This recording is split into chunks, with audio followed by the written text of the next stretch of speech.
Class 8th subject computer chapter number 2। Chapter का नाम है MS पावर पॉइंट। हमने इसके पिछले अध्याय में ऑपरेटिंग सिस्टम को पढ़ा था, जिसमें हमने पढ़ लिया था कि माइक्रोसॉफ्ट क्या होता है। ठीक है, अब इसी क्रम में आगे बढ़ते हुए MS power point. MS power point क्या है?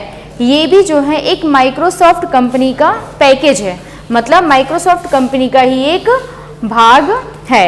MS पावर पॉइंट जो है ये माइक्रोसॉफ्ट कंपनी का एक भाग है। ठीक है, और जो पावर पॉइंट 2000 है, इसमें क्या है, जो भी हमारे वक्ता और श्रोता होते हैं उनकी पूर्ण जानकारी पूर्ण रचना करने में सहायक होता है। अब हम सबसे पहले बताएंगे पावर पॉइंट 2000 को प्रारंभ करना। हम अपने पावर पॉइंट 2000 को कैसे प्रारंभ करेंगे? तो टास्क बार के स्टार्ट बटन पर क्लिक कीजिए। हमारी कंप्यूटर स्क्रीन है ये।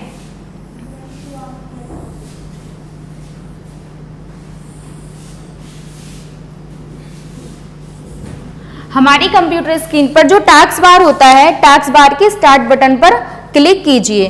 अब स्टार्ट मेन्यू के प्रोग्राम विकल्प का चयन कीजिए। ठीक है, उसके बाद अब पावर पॉइंट विकल्प पर क्लिक कीजिए। जब हम अपने टास्क बार बटन पर क्लिक करेंगे, उसके बाद हम स्टार्ट मेन्यू के प्रोग्राम विकल्प पर क्लिक करेंगे। उसके बाद क्या होगा, हमारा पावर पॉइंट विकल्प खुलकर आ जाएगा। अब आता है इसी के आगे हमारी फॉन्ट साइज। फॉन्ट साइज को बदलना।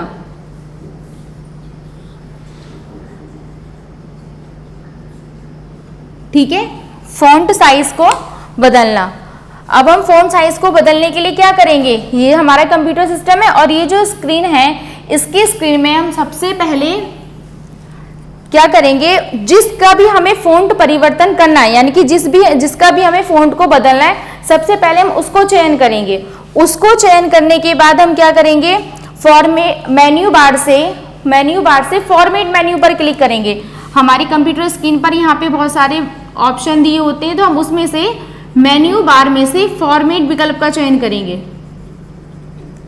जब हम फॉर्मेट विकल्प का चयन करेंगे तो हमारी स्क्रीन पर वो खुलकर आ जाएगा, और जब वो स्क्रीन पर खुलकर आ जाएगा तो क्या होगा, हमारे नंबर्स आएंगे कुछ 1 2 3 4 5 6 इस प्रकार के नंबर्स आएंगे। और जब ये नंबर्स आ जाएंगे तो नंबर्स आने के बाद जिस भी फॉन्ट में आपको करना है, यदि आपको 1 पे करना है तो 1 पर क्लिक कीजिए, 2 पर करना है 2 पर क्लिक कीजिए, 3 पर करना है 3 पर। इस प्रकार से आप जिस भी डिजिट पे लाना चाहते हैं अपने फॉन्ट को, उस डिजिट पर क्लिक करके लास्ट में ओके बटन पर क्लिक कर दीजिए।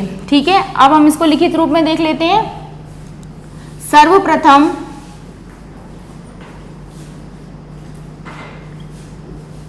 जिस फॉन्ट का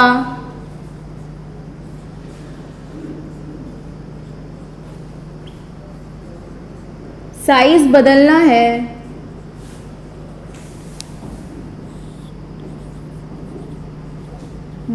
है उस पर क्लिक कीजिए। उसका चयन कीजिए। ठीक है, उसका चयन कीजिए। चयन करने के बाद मेन्यू बार से फॉर्मेट मेन्यू पर क्लिक कीजिए। मेन्यू बार से फॉर्मेट मेन्यू पर क्लिक कीजिए।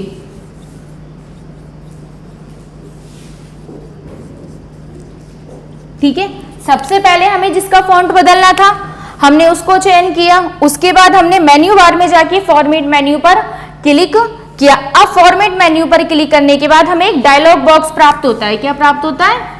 एक डायलॉग बॉक्स प्राप्त होता है। ठीक है, जब ही हमें डायलॉग बॉक्स प्राप्त होगा तो उसके बाद हमारी डिजिट्स खुलकर आ जाएंगी, और हमें जिस भी डिजिट में अपने फॉन्ट को रखना है हम उस पर क्लिक कर देंगे। और क्लिक करने के बाद क्या करेंगे, हम लास्ट में ओके बटन पर क्लिक कर देंगे। ओके बटन पर क्लिक कर देंगे। ठीक है, तो इस प्रकार क्या होगा, हमारे फॉन्ट में परिवर्तन आ जाएगा। एक बार फिर से देख लीजिए, सर्वप्रथम जिस फॉन्ट का साइज बदलना है उसका चयन कीजिए, मेन्यू बार से फॉर्मेट विकल्प पर क्लिक कीजिए, एक डायलॉग बॉक्स प्राप्त होगा। इसके बाद क्या होगा, हमें एक डायलॉग बॉक्स प्राप्त होगा। फिर लास्ट में हम क्या करेंगे, अपने ओके बटन पर क्लिक कर देंगे, और जब हम अपने ओके बटन पर क्लिक कर देंगे तब क्या होगा, हमारे फॉन्ट का साइज बदल जाएगा। अब आता है हमारा टेक्स्ट अलाइनमेंट। क्या आता है, टेक्स्ट अलाइनमेंट।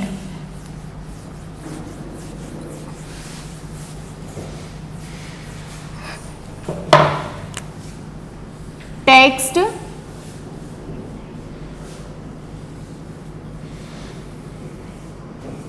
अलाइनमेंट, ठीक है।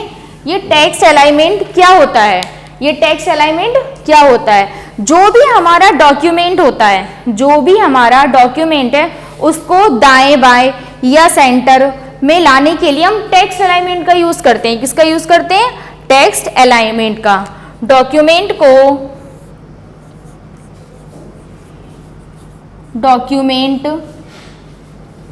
को दाएं या बाएं लिखने के लिए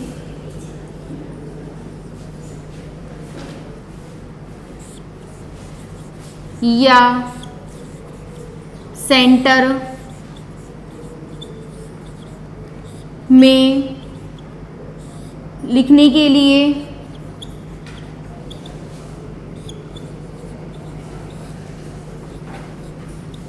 या दाएं और बाएं या दाएं और बाएं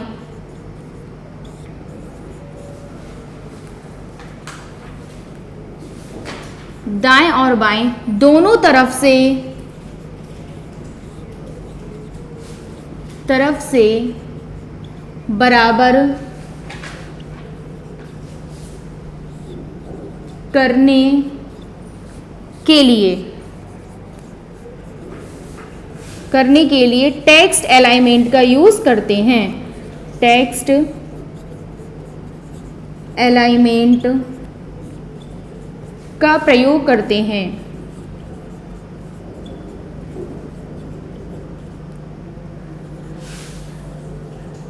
ठीक है, टेक्स्ट अलाइनमेंट क्या होता है, हमारा डॉक्यूमेंट को दाएं या बाएं लिखने के लिए या सेंटर में लिखने के लिए या दाएं और बाएं दोनों तरफ से बराबर करने के लिए हम टेक्स्ट अलाइनमेंट का यूज करते हैं। अब आता है हमारा टाइप्स ऑफ अलाइनमेंट।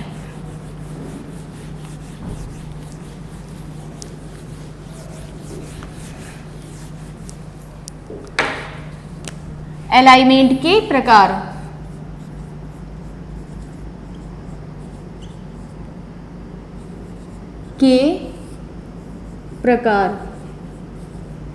अलाइनमेंट जो होते हैं हमारे ये 4 प्रकार के होते हैं। कितने प्रकार के होते हैं, 4 प्रकार के।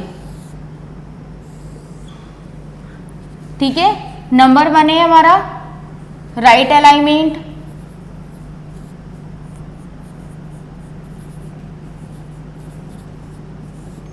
नंबर 2 है हमारा लेफ्ट अलाइनमेंट,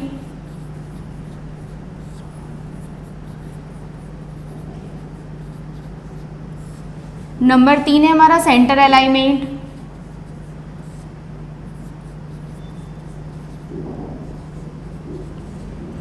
और नंबर 4 है हमारा जस्टिफाइड अलाइनमेंट। ठीक है, अलाइनमेंट कितने प्रकार के होते हैं हमारे, 4 प्रकार के। पहला है राइट अलाइनमेंट, सेकंड है लेफ्ट अलाइनमेंट, थर्ड है centre alignment and last 4th है हमारा जस्टिफाइड अलाइनमेंट। अब राइट अलाइनमेंट का क्या कार्य होता है, लेफ्ट का क्या होता है, उसी प्रकार सेंटर का क्या होता है और उसी प्रकार जस्टिफाइड का क्या कार्य होता है। अब हम सबसे पहले देखते हैं राइट अलाइनमेंट। राइट अलाइनमेंट क्या होता है, जब हम अपने टेक्स्ट को मतलब सीधी तरफ ले जाते हैं, हम अपने टेक्स्ट को सीधी तरफ ले जाते हैं तो हम किसका यूज करते हैं, राइट अलाइनमेंट का। जब हमें अपने टेक्स्ट को लेफ्ट यानी कि उल्टी तरफ ले जाना है तब हम किसका यूज करते हैं, लेफ्ट अलाइनमेंट का। और जब हमें अपने टेक्स्ट को सेंटर यानी कि बीच में लाना है, यानी कि बीच में लाना है, सेंटर हमें दोनों तरफ से बीच में लाना है, तब हम किसका यूज करते हैं, सेंटर अलाइनमेंट का। इसी प्रकार आता है हमारा जस्टिफाई अलाइनमेंट। जस्टिफाई अलाइनमेंट क्या होता है, जस्टिफाई अलाइनमेंट का प्रयोग हम तब करते हैं जब हमें राइट और लेफ्ट दोनों को बराबर लाना है, दोनों को इक्वल लाना है। जब हम अपने राइट और लेफ्ट को इक्वल ले आएंगे तब क्या होगा हमारा वहां पे जस्टिफाइड अलाइनमेंट। ठीक है, इतना समझ में आया। एक बार फिर से सुन लीजिए अलाइनमेंट के प्रकार। अलाइनमेंट हमारे 4 प्रकार के होते हैं। पहला होता है राइट अलाइनमेंट, तो या तो हम ये कह सकते हैं टेक्स्ट को सीधी तरफ लाने के लिए राइट अलाइनमेंट का यूज करते हैं, और लेफ्ट अलाइनमेंट टेक्स्ट को उल्टी तरफ ले जाने के लिए हम लेफ्ट अलाइनमेंट का यूज करते हैं। सेंटर अलाइनमेंट हम अपने टेक्स्ट को बीच में यानी कि सेंटर में लाने के लिए सेंटर अलाइनमेंट का यूज करते हैं। और जस्टी अलाइनमेंट का यूज कब हम करते हैं, जस्टिफाइड का, जब हम राइट और लेफ्ट दोनों को हमें बराबर करना हो। अब आता है हमारा ग्रेडियंट।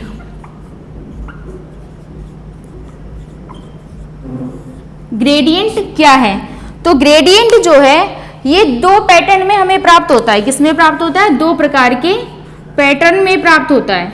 ठीक है, जब ये 2 प्रकार के पैटर्न में हमें प्राप्त होगा तो इसमें हमें 2 रंग प्राप्त होंगे, जो एक दिशा में हल्का दिखाई देगा और दूसरी दिशा में गहरा दिखाई देगा। इसके जो कलर होते हैं वो एक दिशा में हल्का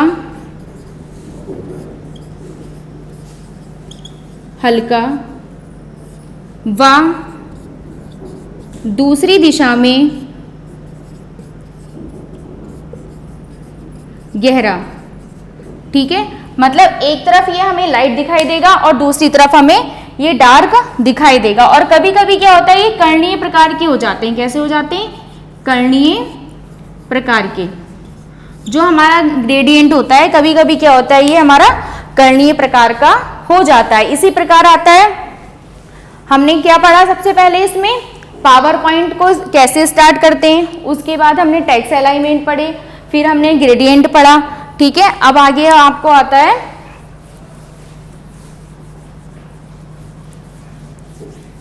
किया था।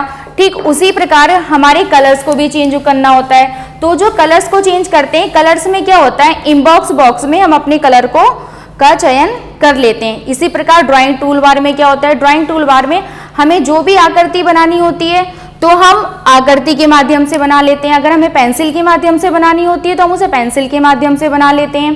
जिस भी प्रकार से हमें ड्राइंग टूल बार में अपने और भी जितने भी आइकन्स होते हैं उनका यूज करना होता है तो हम उनके माध्यम से कर सकते हैं।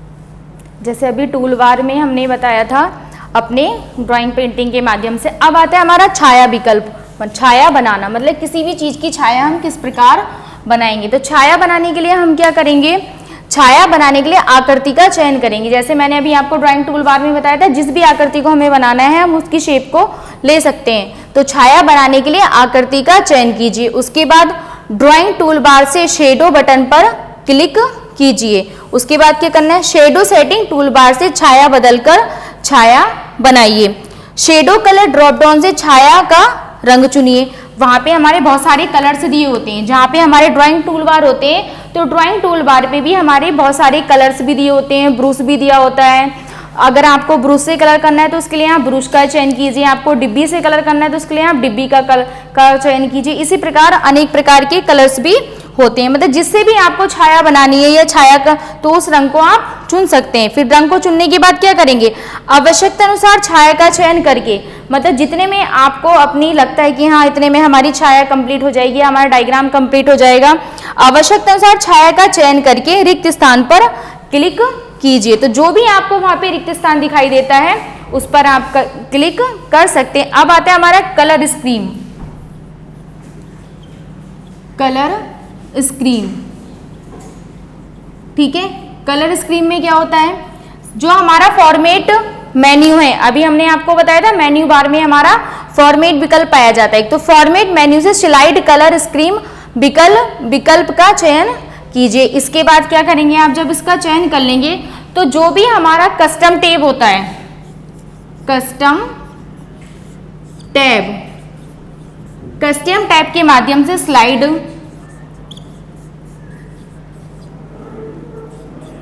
का रंग चुनिए। ठीक है, स्लाइड का रंग चुनिए। अब जब हम रंग चुन लेंगे तो उस स्लाइड का जो भी कलर होगा वो हमारे पास आ जाएगा। उसके बाद क्या करेंगे हम, अंत में ओके बटन पर क्लिक कर देंगे। ठीक है, लास्ट में हमें क्या करना है, ओके बटन पर क्लिक कर देना है। अब हमने अपने इसमें एमएस पावर पॉइंट में सबसे पहले एमएस पावर पॉइंट पढ़ा, फिर हमने फॉन्ट विकल्प यानी कि जो हमारे साइज होते हैं फॉन्ट विकल्प को परिवर्तित करना पड़ा। उसके बाद हमने टेक्स्ट अलाइनमेंट को पढ़ा। टेक्स्ट अलाइनमेंट के बाद हमने अपना ग्रेडियंट पढ़ा था। ग्रेडियंट क्या होता है, दो प्रकार के पैटर्न होते हैं, जो एक दिशा में गहरा और दूसरी दिशा में हल्का होता है। फिर उसके बाद हमने छाया बनाना पड़ा। अब हमने पढ़ा इसका कलर स्कीम। ये हमारे इस चैप्टर के मुख्य बिंदु थे और विद्यालय खुलने पर आपको कंप्यूटर की प्रयोगशाला के माध्यम से इसको हम करा देंगे और इससे संबंधित प्रश्नोत्तर आपको PDF के माध्यम से मिल जाएंगे। धन्यवाद।